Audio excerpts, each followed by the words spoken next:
So I want to kind of go down a different track today from where we've been. You know, a lot of what we've been talking about is how to live our life the way that would honor God.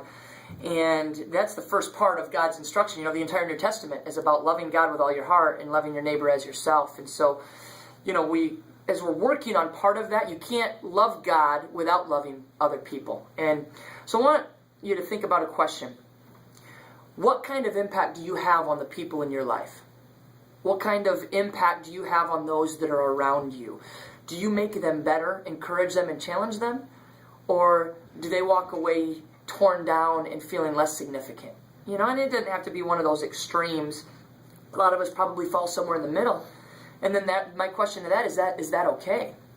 Shouldn't we, as Christians, as people, want to be leaving a powerful impact on people's lives, an imprint of positivity and of strength and courage?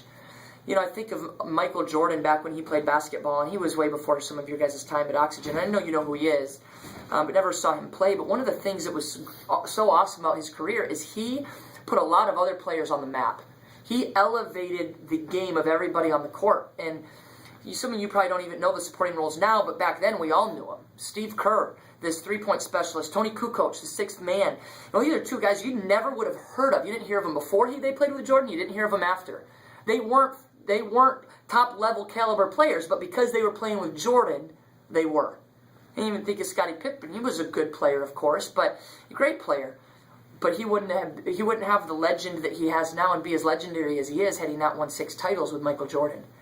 And I think that's the type of impact I want to have, not on the basketball court, but in life. I want the people around me to be strengthened and lifted because I care about them. I pay attention to them. I validate them. I notice them.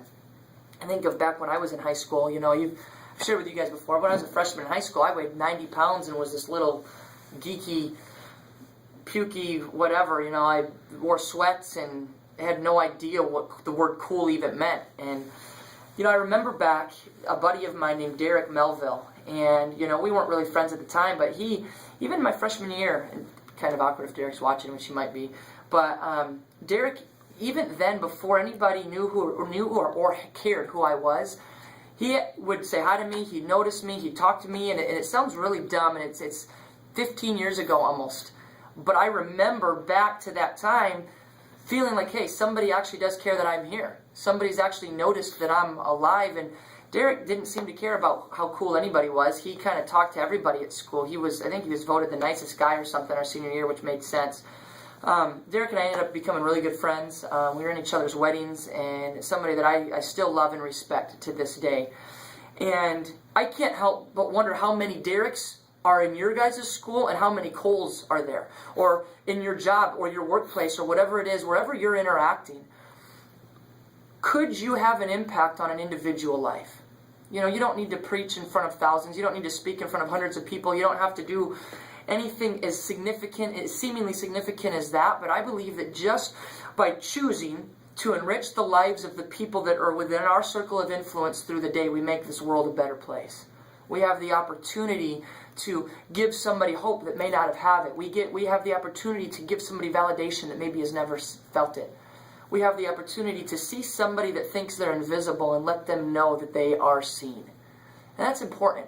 It's important for people to know that they're validated and that somebody cares. So I want to give you another addition to our 24-hour challenge. On top of spending the next 24 hours working on our relationship with God and our lifestyle, in the next 24 hours, find one person that might be invisible.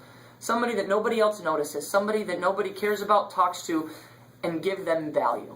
Let them just say hi to them. Simply talk. You don't got to go preaching Jesus from the rooftops and hitting them over the head with the Bible. You don't even have to mention God. Just simply let them know that they matter. Talk to them. Let them know that their life counts. And I think you'll realize that your life counts a lot more than you think and that your words are more significant than you realize. So the addition, 24-hour challenge, the next 24 hours, find somebody that's invisible and let them know that you see them.